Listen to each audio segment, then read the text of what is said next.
Tisztelettel köszöntöm! Örömmel mutatom be Benkő Vilmos közgazdászt. Élete mások segítéséről szól, az Egyesült Államokban vált a szónoklattan mesterévé.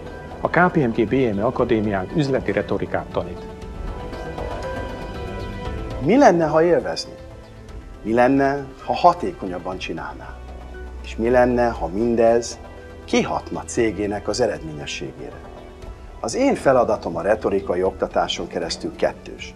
Az első és legfontosabb feladat, hogy kedvet csináljak ahhoz, hogy valaki ennek a készségnek a fejlesztésével akarjon foglalkozni. A második pedig, hol elkezdjük a különböző konkrét elemeket elemezgetni, illetve gyakorolni. Ahogy nem lehet megtanulni teniszezni könyvből, úgy nem lehet beszédet megtanulni, hogy csak valaki mást lese.